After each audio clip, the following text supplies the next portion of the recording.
Disclaimer, this program is being recorded and is intended for informational purposes only. Nothing should be taken as legal advice, and any information, question, or discussion should not relate to any client matter that may be considered privileged or confidential. Hello and welcome to today's program, Restaurant Leader Forum, AB 1228, the new $20 California minimum wage and its expected impact. If you have a question, please type it within the Q&A box, or you can email webinar@gtlaw.com. Kicking off our presentation today is Riley Lageson, corporate shareholder from our Portland office. Riley, you're welcome to begin. Well, hi, everybody. Hey, thank you for joining today. We have a terrific group here and appreciate everybody taking the time. We thought, given the state of this legislation, it would be helpful just to have a forum. This is meant to be conversational. So if you have any questions, feel free to submit them through the Q&A box, or if you would actually like to speak and ask a question of Andy, Josh, myself, or Jim. Jim is from Capital Spring, is on the road, so he should be calling in a little bit later, assuming he's not in the dead zone. But if you have any questions, please send them through Q&A feature or raise your hand in the chat area, and we will unmute you. There's a lot to discuss here. It's obviously a busy and evolving situation, and we're really fortunate to have the perspective of two of the best in the business, with Andy Barish from Jefferies and Josh Stone from Fat Sal's. Andy is one of the, if not the premier analyst in the restaurant space in the United States, and has a really obviously firm understanding of the restaurant market, both company-owned, franchise, from public to private, and all types of businesses everywhere in the United States. And Josh Stone is the co-founder of Fat Sal's in Los Angeles. And Fat Sal's is one of the most exciting concepts in the country. I know a lot of you on the phone are calling in from California and familiar with it. Primarily, company owned. They have some licensed locations, but they're not yet 60 locations. They are well on their way to being there. But it's a brand that's predominantly California-centric at the moment. And to get his perspective on, for many of those on the call today that are not yet 60 locations or may not think you're covered by this legislation, what the impact will be, even if you don't think you fit the criteria set forth in the legislation. So welcome, Andy and Josh. And, well, why don't we dive right in and move to the next slide. So in terms of the legislation itself, there's a lot of confusion about who it applies to. Now, the way that this has been sold by the proponents is that this applies to quote unquote fast food restaurants. And it's been sold that it really applies to franchise fast food restaurants. But that's not true. This applies to restaurants of a variety of different types beyond what folks may traditionally think are fast food restaurants. And so if you recall, AB 1228, which is a spinoff of the FAST Act, which we've talked about for the last couple of years, the FAST Act was originally designed to do exactly what AB 1228 in part is covered. The FAST Act also included a provision on joint employer liability, of which franchisors could be held jointly liable for the acts of their franchisee.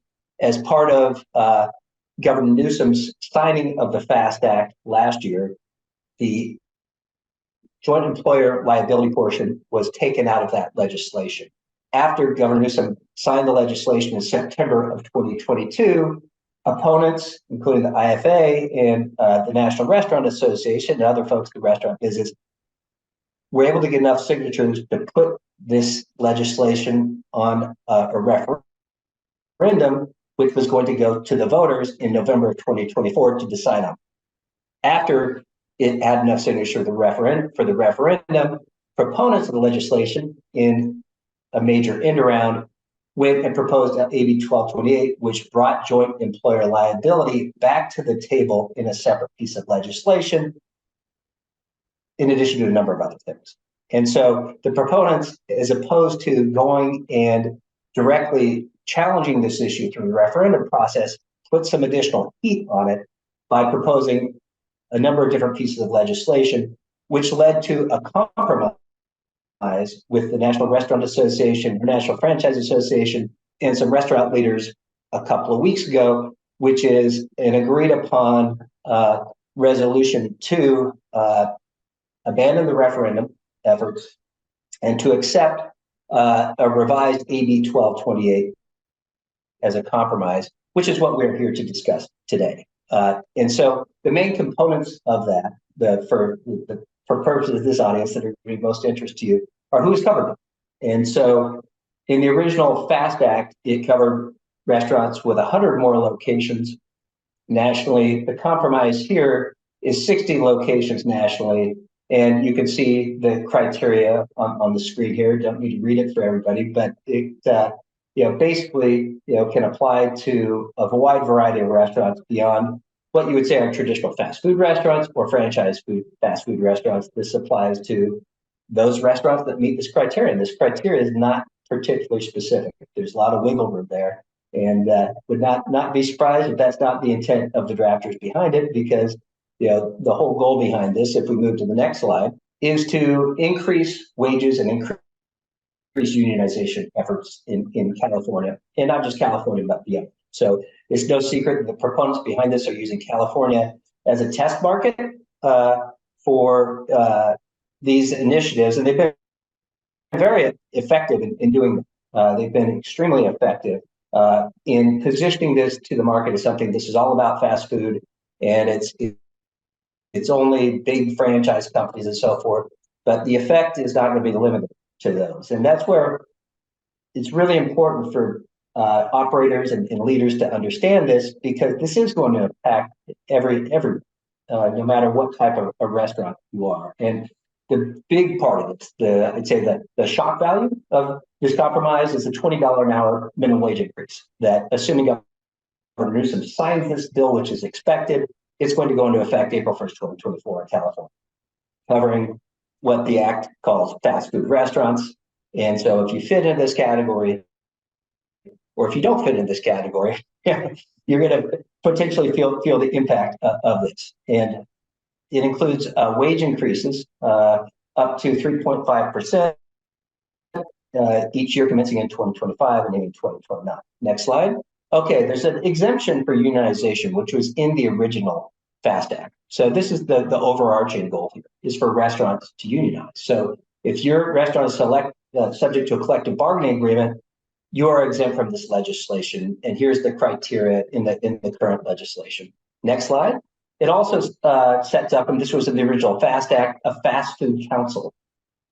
This is a group of unelected people that are going to make recommendations on workplace policy. Now, in the original FAST Act, they had more authority to actually pass workplace policy, which arguably not constitutional. And that was another battle that was being set up. Here now they have just the ability to make recommendations. Now, you'll notice the composition of the council, if you look through here, it doesn't seem to include many representatives from the restaurant industry, and that's by intent too. So only 2 out of the 9 representatives are actually from the restaurant industry, and those are from the quote unquote fast food restaurant industry. There's no provision for non-franchised or non-fast food restaurant participation on this fast food council directly. All right, well, with that, why don't we just jump in, and maybe Andy, start with you. How big of a deal is this, and how concerned should operators in California or elsewhere be about this act, and how is it going to impact the markets that you evaluate? Yeah, thanks for having us, Riley, and yeah, happy to chime in on this. I don't think it's a massive deal. I mean, on the surface, it doesn't look great, but a couple of things I would point out. First of all, a lot of average hourly wages in California are above the $15.50 state minimum wage that has kind of taken place in dollar increments since 2017. And secondly, and unfortunately, the consumer is going to wind up paying for this. Now, what we don't know, is how various operators are going to look at, maintaining profit dollars to, kind of offset this wage increase. So on the surface, I mean, it would be a massive deal if everybody was paying $15.50 in the state, but I don't think a lot of the really good operators are paying that minimum wage at this point. So the increase is going to be less than the 30% it would appear to be on the surface. And it will be, potentially offset, at least on a profit dollar perspective, by kind of maybe mid single digits to low double digit pricing increases. Again, we don't know what the effect of that'll be on the consumer, how much that impacts traffic in an environment where we've obviously already seen some very, very big pricing increases coming through the pandemic to help offset the wage inflation of getting employees and team members back during the last few years. The other quick point I would make is, this is not just going to impact fast food restaurants. There will be a knockoff, a ripple effect to come, in the full service industry. If a line cook is making less than $20 at, say an Applebee's, and then somebody across the street at a Carl's Jr. all of a sudden is making $20, that Applebee's or casual dining restaurant is going to have to, face the facts that they're going to lose employees if they don't raise wages. So I don't think this is just a, quick service, fast casual impact. This will have an impact on the casual full service industry as well. I think what happens is some smaller players probably won't be able to grow as fast as they would have liked to. The larger folks out there who have the financial wherewithal and the human capital can probably operate their way through this and continue to grow. But I think, from a franchisee perspective, folks are going to have to, look at this and determine, if it's really worth, spending more capital in the state like California, where there's obviously a lot of other challenges in addition to just the broader higher interest rates, which make, incremental capital investment decisions a little bit harder right now. I'll stop there, and we can circle back to any of that as we move forward in the discussion. Thank you, Andy. Well, and Josh, being on the ground, on the front line of everything that's gone on since the pandemic, and especially in Los Angeles, how do you see this impacting Fat Sal's business? Thanks, Riley. We've seen some unprecedented things through the pandemic. There was a point in time where we thought that, smaller operators would close. There'd be tons of staff available at cheaper rates. We thought that we were gonna pay less for people and get better quality people. There was a time when we thought that, and boy, were we wrong. What ended up happening was, people weren't working, didn't want to work, and we had to pay more and more money to get those laborers to stay and to hire new people. So it's really, really competitive. What we saw was that our workers know what other people are making at different restaurants, and if we don't match or if we don't meet or exceed what our neighbors are doing, we're in trouble. We're going to lose those staff members.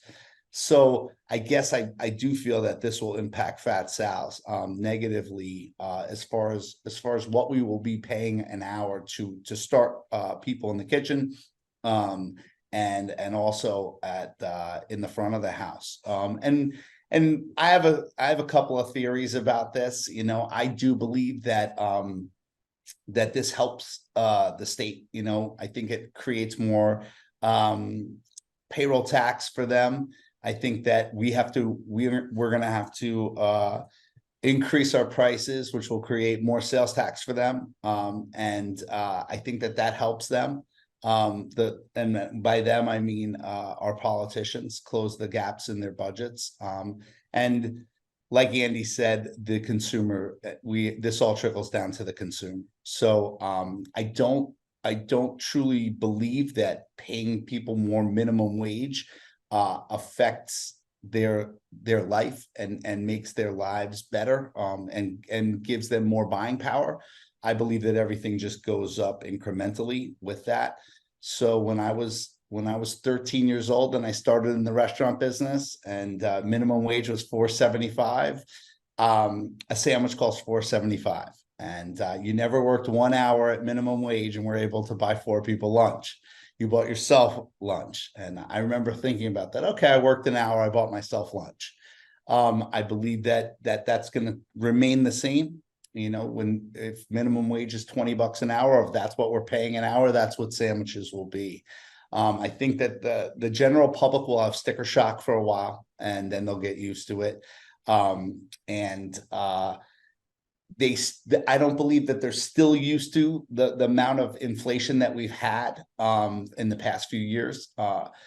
We've certainly raised prices 4 or 5 times since 2020. Maybe 4 times. We've raised prices 4 times. It's pretty significant. I can't believe what our prices are. So I'm having a hard time like adjusting to it. I'm still like, wow, that's expensive. And there's no way to do our economics any differently. There's no way to do it. And every other restaurant, I mean, the good news is we're not alone. Everybody's going to have to face the same challenges. But I'm strongly against moves like this. I think that they don't help the workers, and they don't help the operators. They help the people in Sacramento. You know, that they don't really affect anybody positively. So that's my 2 cents. You know, a question for both of you, and you brought up some good points of the effect. And in one, look at it in a couple of different ways. Importantly on jobs. Okay, you know, the restaurant industry historically, up until more recently, has been a pathway for early entry, first opportunities for people. Certainly not a living wage for everybody, but a place for everybody. You know, in 2014, the Brookings Institute did a report on teen and young adult unemployment rates across the country. Los Angeles and a couple of other cities in California at that point had the highest rates of teen and young adult unemployment in the country. Everyone had concern with the Fight for 15 that was going to be exacerbated. Certainly was up until the pandemic, right? When it was hard to find anybody to come back work. So some of those jobs returned for teen and marginalized workers. But from your perspective, what effect will this have on hiring of especially those that have been historically harder to hire, teens, young adults, part-time employees, or others? Will this have an impact or not? Yeah, I mean, I'll kick things off, in terms of what I see out there before turning it over to, Josh, actually running restaurants. I do think, there's been a shift to, kiosk automation, the early testing of AI drive-throughs and robotics and things like that. And, it's just hard to see how this will not, accelerate the adoption of some of those, technologies where, restaurants are going to look for ways to have, fewer hours. And eventually that'll be fewer, real people working in the restaurants, as kiosks and AI take over. It doesn't happen instantly, but this certainly, I think, helps, move some of those automation tests and efforts forward a little bit more expeditiously. Josh? Yeah, there's an expectation level on teens and young adults when they go for a minimum wage job. When minimum wage was, when it drastically increases, our expectations are even higher. Here we are. In a few short years, we've gone from, $14 an hour or even less, $13 an hour. Now we're paying $16.68, right? $16.78 an hour. Our expectations are higher. You have to work like an adult. You can't be that teen. We're going to expect you to, to work to a higher level at that price range. Customers are paying more for their sandwiches. They're going to expect better services, and better service from us. All the expectations go up, so it becomes pretty serious. You know, there's a lot of money being thrown around at the amount that food's going to be and the amount that labor is going to be. And I agree with Andy. We're considering kiosks in our new restaurants. When we go to the Chicago show, the food show, we're looking at automation and robotics, and we'd be silly not to look that way. I mean, I think these union people are looking for a cash grab. I'll be honest. I don't think they care about employees. I don't think they've ever cared about employees. I think they care about their money and they're lining their pockets. I don't think that that our people in Sacramento are really have the pulse of the working community. I don't think they ever have. So they're looking at what makes sense for them, and that's higher taxes and more tax dollars.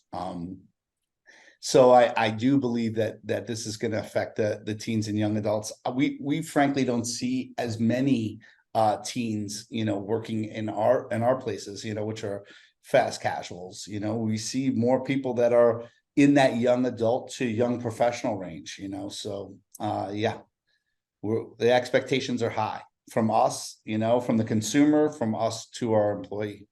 We have a question on inflation, on price increases, and kind of what the realistic expectation is. I think maybe a real world example, and then get your take, Andy, too, is so one of your seasonal sandwiches that we love is the Fat Pilgrim, right?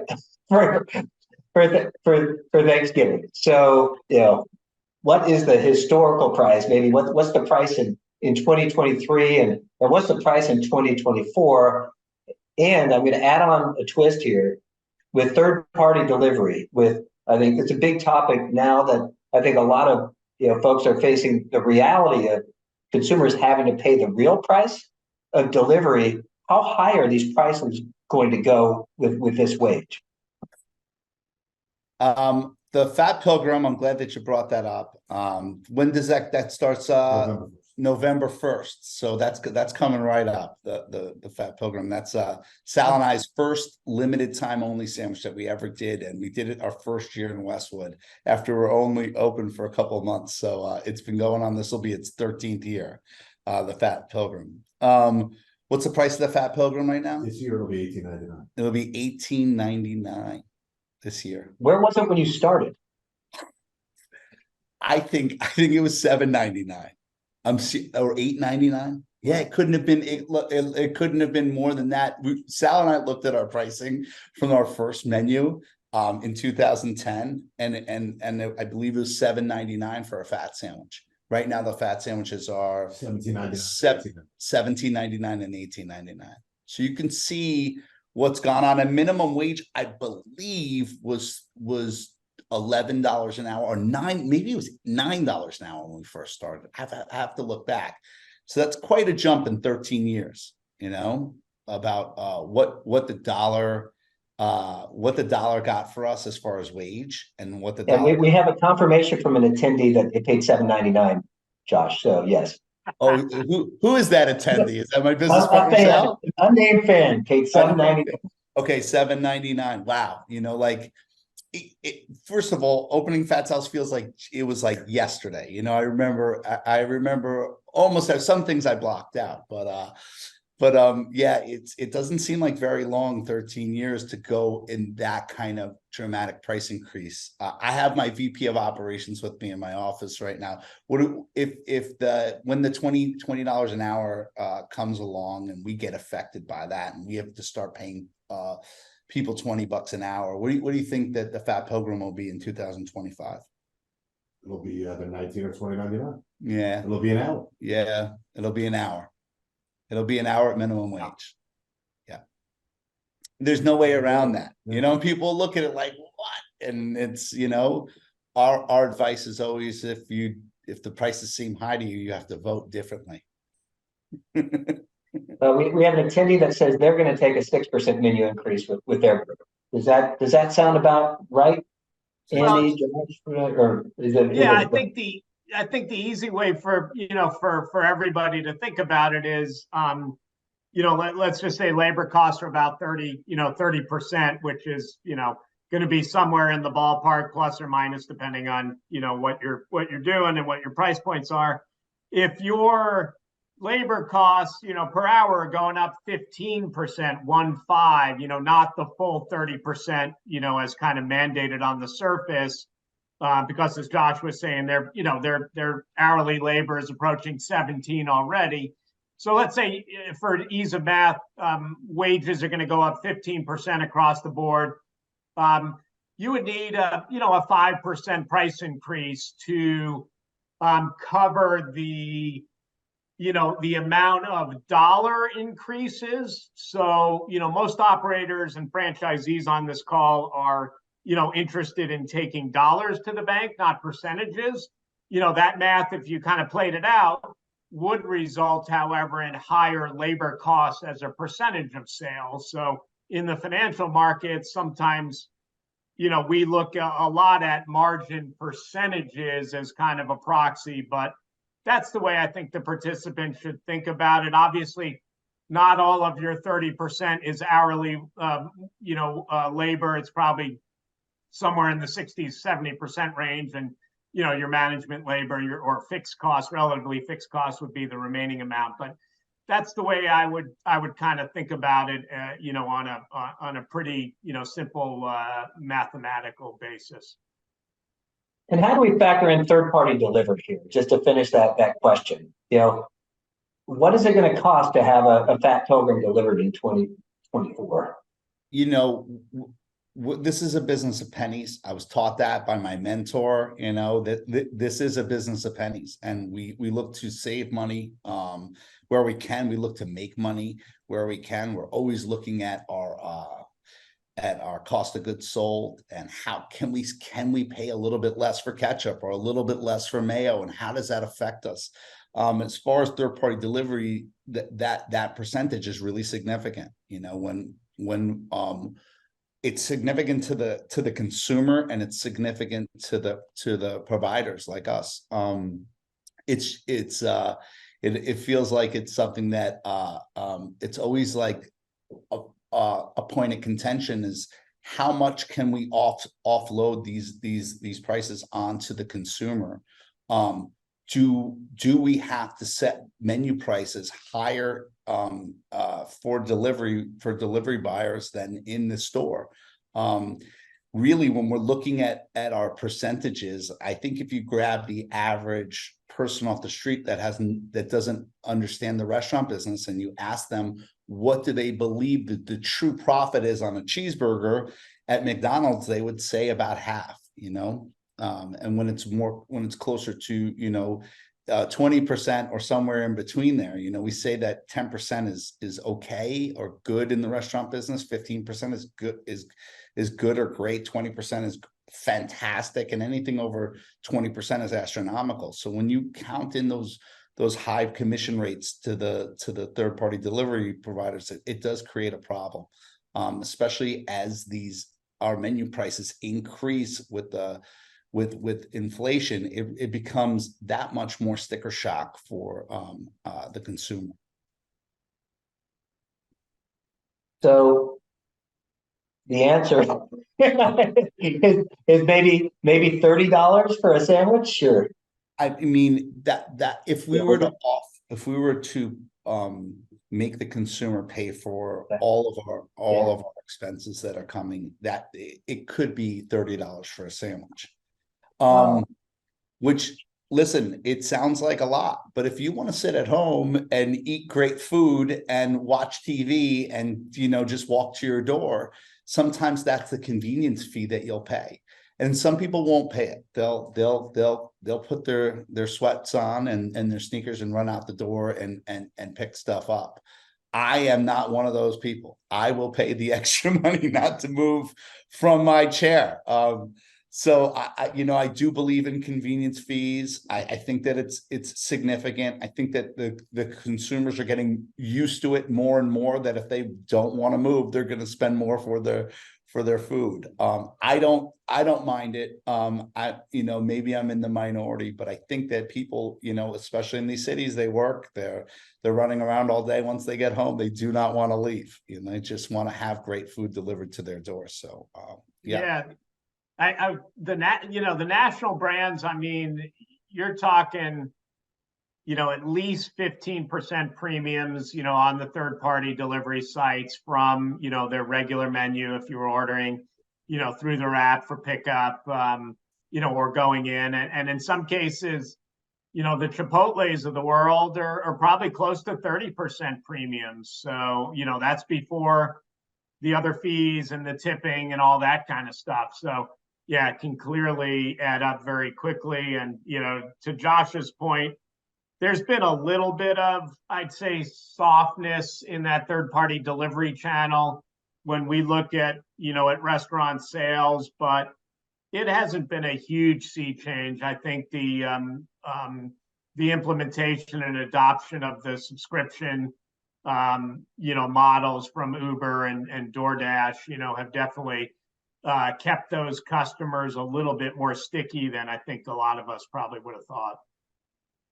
Well, we have a lot of really great questions and comments to get here in our remaining 12 minutes. So I want to get to some of those. One I'll address. Any thoughts on the tag-along impact of restaurants not in the bill? We believe the ripple effect is going to affect all restaurants. And so this is by intent. And this is combined with a question by a very astute restaurant legend who notes that a lot of these changes in California law are usually driven by the California trial bar.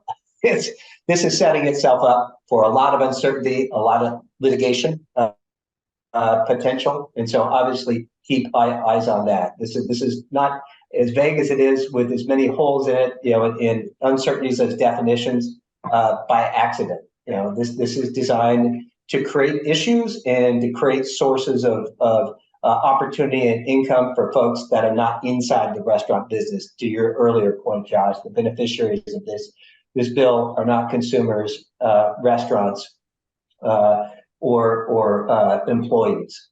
A really interesting question, and this is a great one from another LA restaurant legend to another, Josh, is somebody's making $20 an hour right now, okay? And then next year comes along, and everybody's getting $20 an hour. What are you paying that person that's been there for 5 years, for 10 years? That's something that happens every time there's a minimum wage increase. We increase everybody. So it's not just the new people that come in that went from 13 to 14 and 14 to 15 and so on.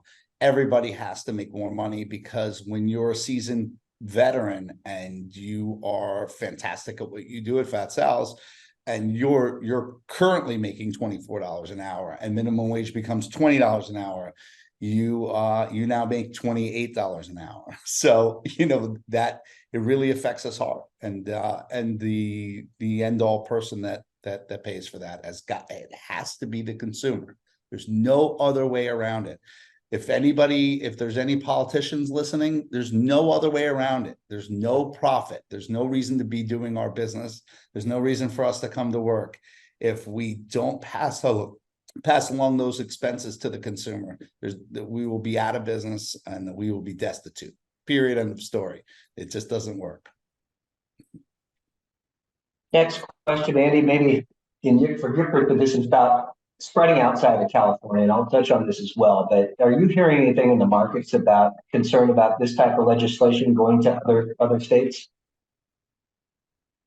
Yeah, I think you have to be aware of, the progressive politics, moving to places that view themselves, as maybe equally progressive. I think we'll, from some of my sources in Washington, we'll probably see this in New York come up in the next legislative session.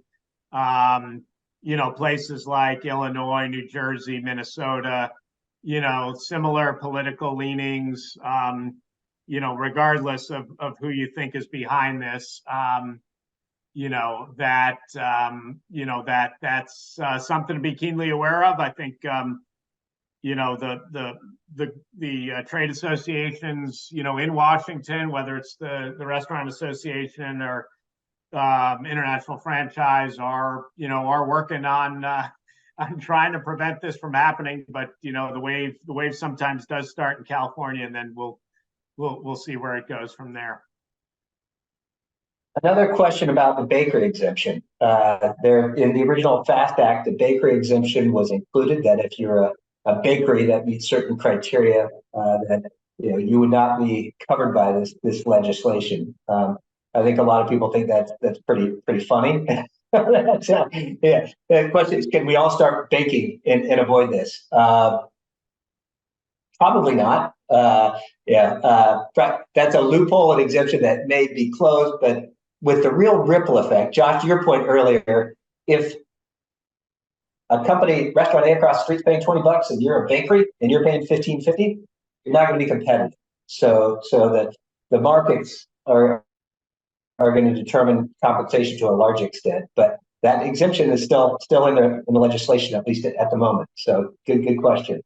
Yeah, I can only imagine the so-called backroom dealings in Sacramento when whatever that was involved in that.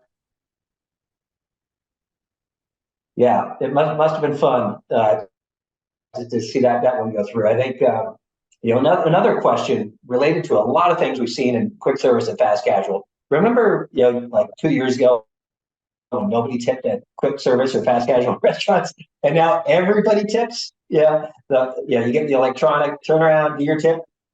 How is this going to impact tipping, the wage increases? Are folks going to go away with tipping and maybe look at service charges? How do you see that affecting that aspect? We've seen some lawsuits come around with the service charges. If that's not handled really properly, and to that matter, if tipping isn't handled properly, there's a ton of liability for the restaurants. We went away from tipping at some point. We thought that it was just, we were charging so much for our food, we couldn't imagine asking for a tip. But what happened was the employees, we were losing employees to other places that allowed tipping. We went around town and we saw all the fast casuals and places that did allow tipping, and that's where our employees wanted to work. So we had to institute tipping back. I mean, I don't know if it's going to be the consumers that decide whether tipping stays or not. I think it's the employees. If they'll work at our place without the tips, and then we wouldn't want to have the tips. I don't think that it's necessary to have to turn the screen around and have people tip. But if our competitors are going to do it, we have to do it to stay relevant and to keep those employees. That's kind of the position that we're in.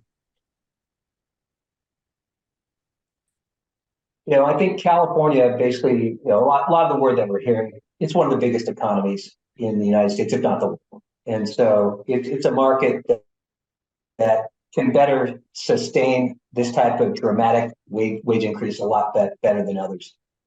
I think the big concern is that, one, it's going to have an impact on all restaurants and also other businesses in California. I think not to lose sight of that. If minimum wage increases in restaurants to this degree, retailers, other businesses, all types of businesses are going to be required to deal with compensation issues because of that. And there's never been, on record, at least as far as the data that we've taken a look at, on a dollar basis, an adjustment this high in California history, to go from where it is $15.50, believe an hour right now, to $20 on a dollar basis, and on a percentage basis, one of the highest as well.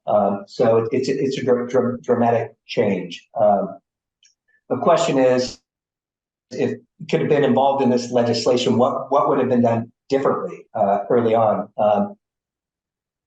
And welcome, any perspective from Andy and Josh here. I think it's really important to understand this part of a strategy going back well over 10 years with the fight for 15. A lot of people lose sight of that and say, oh, this is so new, and well, I haven't been paying attention to it. And understandable, because that's the way it's being packaged and sold, is that it doesn't apply to you. It only applies to a narrow subset, and others can kind of deal with it, as they may. Let the NRA and the IFA try to deal with it, and everybody else, it doesn't really affect us. But as we saw with the Fight for 15, which was a very effective strategy that a lot of folks doubted would ever, gain traction, it did. Once in 2012, the effort started, you quickly saw Los Angeles, San Francisco, Seattle, Portland, New York, and other cities dramatically increasing wages as a result, in addition to other things. And not saying bad or good, these are just things that happen and push the market, put pressure on the market. So if we could say personally anything, it would be to pay attention, to get educated, and to get involved. What we're seeing is, and it's always been a challenge for the restaurant industry because everybody's so busy actually doing your day job. I mean, being in the restaurants every single day, you were working day in, day out. You don't have time to necessarily actively get involved in policy. But if you don't, these are the types of things that result. And the IFA and NRA, they're doing their best job, to represent their constituencies and to do the best they can under very difficult circumstances. But what we do not really have, especially at the table here in the last round, non-franchise restaurants, company-owned restaurants, fast casual, full service, fine dining, almost everybody sat this one out saying, probably doesn't apply to us. So there's certainly some exceptions to that, but a lot of folks are just thinking, hey, this isn't going to affect me. This is the February 2020 moment, right? Everybody's saying, oh, there's a virus, and it's in a different country. It's not going to get here. Well, it is here. It's in California right now. It's here, and it's going to spread. and not everybody, you can't wear a mask and not catch this. If you're not careful, it's going to go. It's going to go across the nation. So I think to get involved, get active, and get informed would be the advice that we would give. Josh and Andy? I couldn't agree more, Riley. I feel like that the restaurant business is, I was attracted to this business because it was, wasn't cut from it wasn't the off on Saturday and Sunday. I'm off on Tuesday. I enjoyed that stuff. And the restaurant business is full of people that may be a little bit of a break from the norm. But with that comes we're not unified, so we're not unified, not like the sugar industry or the auto industry or the oil industry. Those people make policy that really allows them to operate the way they want. Their money is pulled together and they get to have decisions made for them in government. The restaurant industry, while we employ more people than all those industries, and there's more of us than there are of them, we're not organized the way they are. I wish we were. I don't think that these things would be happening to us. Thank you, Josh. And Andy, any closing thoughts on your part? No, I think both you guys summed it up very well. It could have been worse, I guess, and it would have been really expensive as the industry was starting to look at fighting this. Not ideal. Going up immediately, I think a lot of operators would have preferred a staged increase like we've seen, the move to 1550. Obviously the franchisors are happy the joint employer provision is gone. We know who is negotiating with that at the top of the list. But no, I think it's been a really, really informative session, and good luck to all the California operators out there. It's not an easy state to be in, but if you're there already, it's probably going to prevent more outside competition from coming in. Well, I know we have some questions we did not get to. We will try to answer those after the webinar. Andy, Josh, can't thank everybody enough for attending today. The California restaurant industry is one of the strongest in the world. It's going to continue to be so. So hope everybody has a great rest of the week, and thank you so much for joining.